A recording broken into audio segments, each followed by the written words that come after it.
ஓம் ஸ்ரீ குருப்பியோ நமக. குரு வாழ்க, குருவே துணை. ஸ்ரீ மகா பெரியவா ஆசீர்வாதத்துடன் இன்று நாம் காணவிருக்கும் பாடம் நான் தான் சுவாமி.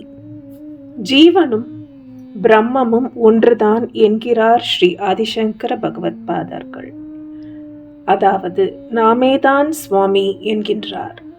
நான் தான் சுவாமி என்றுதான் ஹிரண்யகஷ்புவும் சொன்னான். அவனை சுவாமியே நரசிம்மமாக வந்து சம்ஹாரம் செய்யும்படி ஆயிற்று.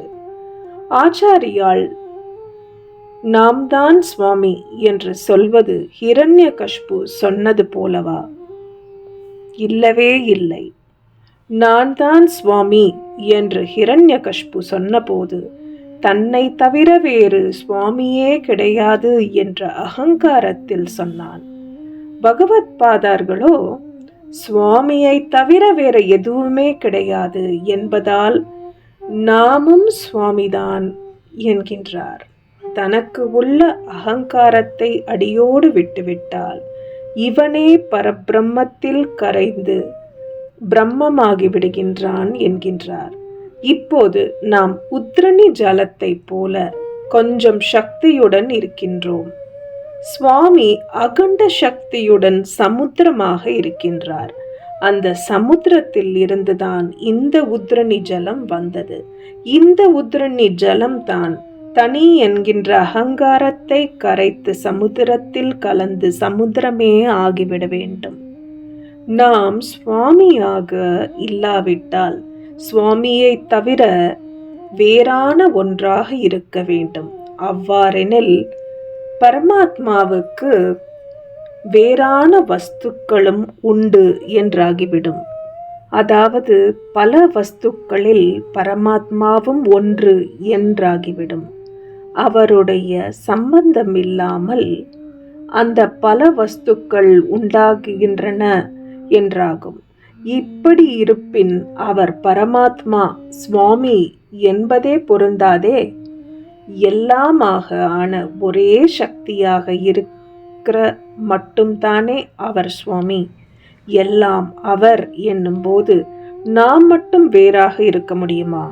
எனவே சுவாமியே நாம் என்று வெளிப்பார்வைக்கு அகங்காரமாக பேசுகிற அத்வைதிகள் சுவாமிகளின் மகிமையை குறைக்கவில்லை. மாறாக ஜீவன் சுவாமி அல்ல, இவன் அல்பன், அவர் மகா பெரிய வஸ்து, இவன் வேறு அவர் வேறு என்று அடக்கமாக சொல்கிறவர்கள்தான் தாங்கள் அறியாமலே அவரை பல சாமான்களில் ஒன்றாக்கி அவருடைய மகிமையை குறைத்து விடுகின்றார்கள். அவரே சகலமும் என்றால் நாமும் அவராகத்தான் இருக்க முடியும். சமுத்திரமாக இருக்கிற அவரேதான் ஆற்று ஜலம், குளத்து ஜலம், கிணற்று ஜலம், அண்டா ஜலம், சொம்பு ஜலம், உத்ரணி ஜலம் போல தம் சக்தியை சிறு சிறு ரூபங்களாக செய்து கொண்டு பலவித ஜீவ ஜந்துக்களாகின்றார். இதில் மனிதனாகும் போது பாப புண்ணியத்தை அனுபவிக்கவும் பாப புண்ணியம் கடந்த நிலையில் தாமே ஆகிவிடவும் வழி செய்கின்றார். மனிதனாகும் போது மனசு என்ற ஒன்றை கொடுத்து அதை பாப புண்ணியங்களில் ஈடுபடுத்தி பலனை அனுபவிக்க செய்தார்.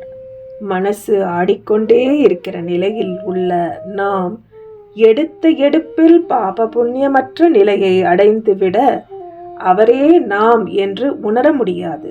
ஆகவே அவரே நாமாக இருந்தாலும் அதை நாம் அனுபவத்தில் உணர்வதற்கு அவரது அருளை பிரார்த்திக்க வேண்டியவர்களாகவே இருக்கின்றோம்.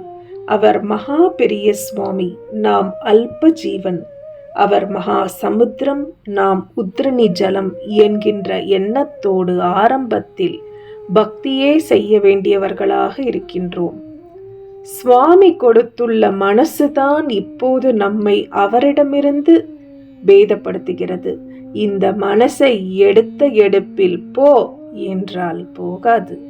ஆகவே இந்த நிலையில் இதே மனசால் அவர் ஒருத்தரை மட்டும் பற்றி கொள்ள வேண்டும். மனசை அவர் குரங்காக படைத்திருக்கிறார். அந்த குரங்கும் இப்போது தேகத்தை கெட்டியாக பிடித்து கொண்டிருக்கின்றது. ஆனால் சுவாமி இந்த தேகத்தை நசிப்பதாக அல்லவா வைத்திருக்கிறார். இந்த அழுகல் பழத்தை மனக்குரங்கு விட்டுவிட வேண்டும். அழுகாத பழம் கிடைத்தால் அழுகல் பழத்தை குரங்கு போட்டுவிடும். அழுகாத மதுரமான பழம் பரமாத்மா தான். அதை மனதால் பிடித்து கொண்டு சரீர பிரக்ஞையை விட்டுவிட அபியாசிக்க வேண்டும்.